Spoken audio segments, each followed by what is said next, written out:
Aham.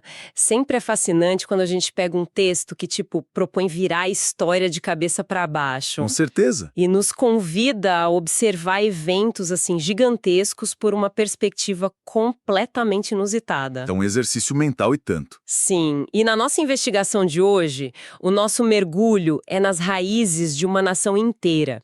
A gente vai explorar a fundação, o desenvolvimento e o destino sociológico do Brasil. Mas não através de documentos de Estado ou diários de navegação, né? Exato. A nossa base hoje é uma obra muito peculiar chamada Brasil, Coração do Mundo, Pátria do Evangelho.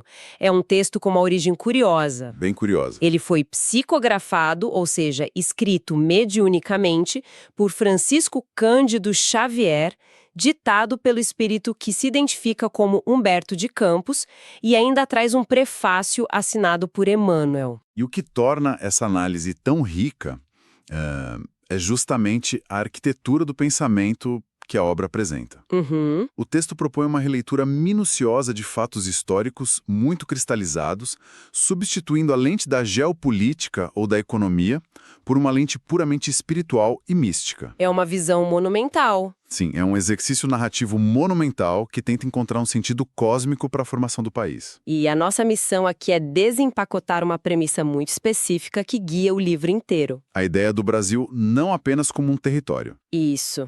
A ideia do Brasil como um celeiro de luzes espirituais. O objetivo de hoje é pegar pela mão quem nos ouve, especialmente quem está dando os primeiros passos no entendimento do espiritismo, e mostrar como essa visão mística se traduz em exemplos práticos de fraternidade no nosso contexto social atual. Perfeito. É o melhor ângulo para abordar isso. E claro, vale sempre o nosso lembrete de que atuar como guias por essa narrativa significa observar a mecânica das ideias apresentadas. A intenção da nossa investigação não é endossar dogmas ou tomar posições políticas, tá?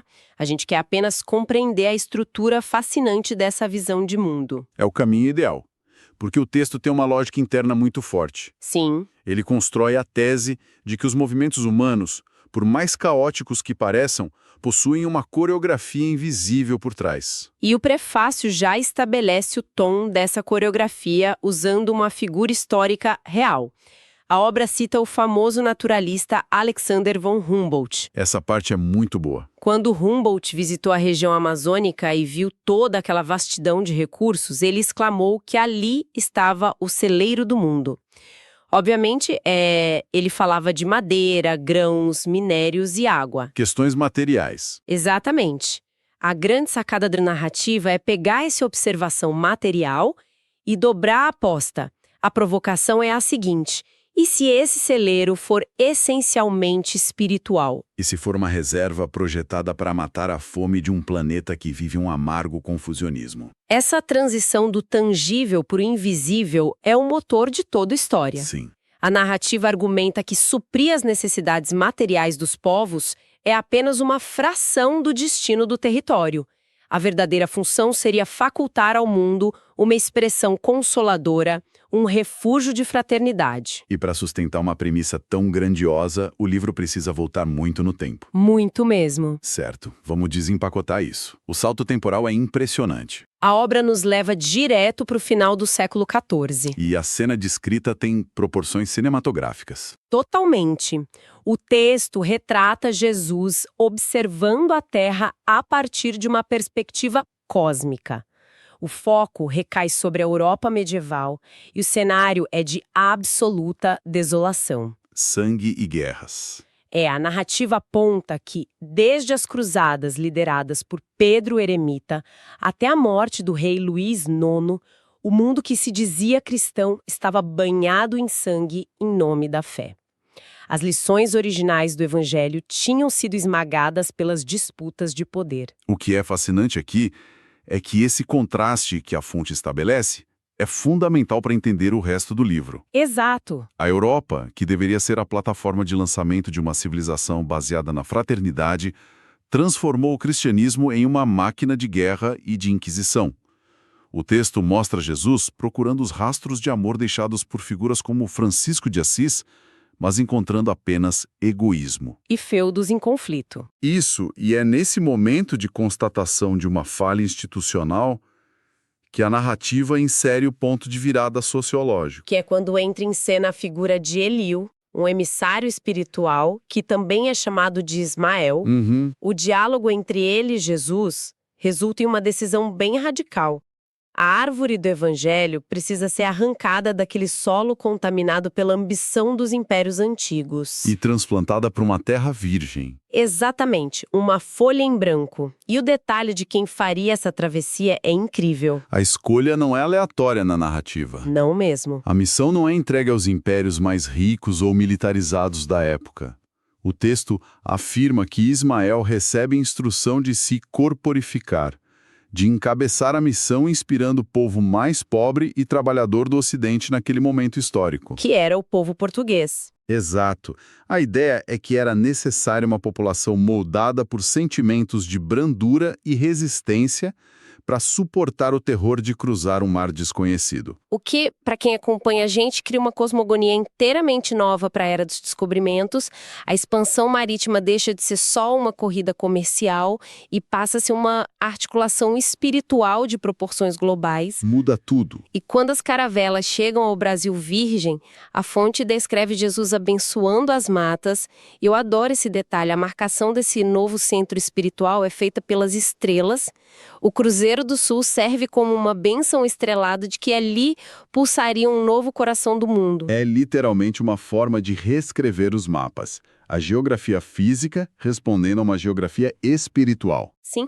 E aí a gente propõe olhar para os livros de história clássicos sob essa nova lente, porque os exemplos práticos da fonte vão surpreender quem ouve. Peguemos o ciclo do ouro e a figura dos bandeirantes. É um período brutal. Historicamente, a gente sabe que foram expedições implacáveis buscando pedras preciosas. Mas a visão de Humberto de Campos subverte o motivo dessa busca. O ouro é descrito apenas como uma ilusão. A mecânica descrita aí é fascinante pela sua frieza pragmática. A espiritualidade retratada no livro entende que aqueles homens rudes não desbravariam o interior do continente movidos por ideais de fraternidade. Claro que não. A natureza humana ainda era profundamente materialista. Então, como integrar um território daquele tamanho? A narrativa sugere que a ambição foi usada como ferramenta. O ouro era isca. Isso, um estímulo temporal. A riqueza era passageira, mas as estradas abertas e as cidades fundadas ficariam para o futuro do país. É o plano invisível utilizando as falhas humanas para o progresso coletivo. E essa tentativa de encontrar uma ação espiritual no meio do caos humano fica muito evidente nas feridas da nossa história, como a escravidão e o massacre indígena. O texto foca nas influências invisíveis atuando nos bastidores. Tentando amenizar a dor. Sim, inspirando os senhores de escravos a alforriar cativos na pia batismal e permitindo a criação de irmandades negras. Há também um destaque para os jesuítas, descritos como os verdadeiros educadores e protetores dos índios. A expulsão deles pelo Marquês de Pombal é vista como um grande atraso na educação do povo desfavorecido. É uma leitura bem diferente das motivações políticas tradicionais. Com certeza. Mas olha, aqui é que a coisa fica realmente interessante. Avançando para o Império, a gente chega na figura de Dom Pedro II. O texto crava que o imperador foi a reencarnação do espírito de Longinus. Aquele mesmo centurião romano que teria perfurado o flanco de Jesus na cruz com uma lança? Esse mesmo. O peso kármico dessa escolha para liderar o Império Brasileiro é imenso dentro da lógica da obra. É quase poético, né? O homem que usou a arma para derramar sangue no passado recebe a missão de segurar um império continental sem usar a força bruta. Apenas com a paciência. Isso. Ele precisava manter províncias gigantescas unidas, abolir a escravidão e garantir a coesão do país. E no final ser enxotado por mãos aduladoras sem revidar. A saída silenciosa dele, evitando uma guerra civil durante a proclamação da República, é lida pela fonte como o cumprimento dessa diretriz de não derramar sangue na terra do coração do mundo. E essa transição para a República introduz um conceito genial da fonte para quem quer entender o espiritismo. A proclamação da República não foi apenas um golpe político. Não. Foi a maioridade coletiva do Brasil. Exato. Se conectarmos isso a uma visão mais ampla, o que isso significa? É como um indivíduo que atinge a maioridade, e os pais param de interferir diretamente. A obra argumenta que o mundo espiritual parou de guiar a política tangível do Brasil, os governos e as instituições. A partir de 1889, o plano invisível passa a focar exclusivamente na educação das almas e no coração das pessoas. Deixando a política institucional à responsabilidade humana. Porque a humanidade já esgotou a tentativa de impor virtudes cristãs à força, de cima para baixo. Como a Igreja fez na Idade Média. Isso gerou desastres. A verdadeira revolução tem que ser pacífica e interior. A natureza não dá saltos. A regeneração social virá espontaneamente do progresso moral de cada um. Então, o que tudo isso significa na prática? Como esse celeiro de luzes opera hoje? Essa é a grande questão. A fonte mostra o surgimento do espiritismo no Brasil no século XIX, organizado por figuras humanitárias como Bento Muri, Vicente Martins e, de forma unificadora, Adolfo Bezerra de Menezes. Eles fincaram a bandeira de Ismael com o lema de Deus, Cristo e caridade. E o contraste com a Europa é enorme no texto. Como assim? Na Europa, o espiritismo virou debate científico e sessões pagas em salões da elite. O coração europeu não conseguiu traduzir a fenomenologia em força moral transformadora. A no Brasil virou alívio para os que sofrem. A doutrina não ficou isolada em academias. Ela foi levada para as tendas de caridade e periferias. Exatamente. O celeiro de luz não é uma metáfora abstrata. Ele opera diariamente na filantropia anônima. Sim, e a obra ilustra isso lindamente. É a água fluidificada gratuita, os remédios homeopáticos distribuídos, é o consolo oferecido por caboclos simples, médiuns de origem muito humilde que às vezes engrolam a gramática. Mas tem o dom de aliviar corações. Esse é o pão de luz, recusando o comércio da fé e fomentando a fraternidade acima das divergências, mesmo quando o ego humano tenta dividir os grupos. É o amparo físico e emocional direto na veia da sociedade. Fazendo um resumo vibrante de tudo isso, a visão trazida pela fonte nos oferece um Brasil cujo mapa tem o formato de um coração não por acaso. É um chamado para abandonar as armas e revoluções violentas e abraçar o trabalho honesto. E a ordem. Isso. Para quem busca entender o espiritismo, a mensagem prática é muito clara. A política do mundo sofre oscilações transitórias, mas a reforma interior, o trabalho caritativo diário e a solidariedade são o verdadeiro tesouro espiritual do país.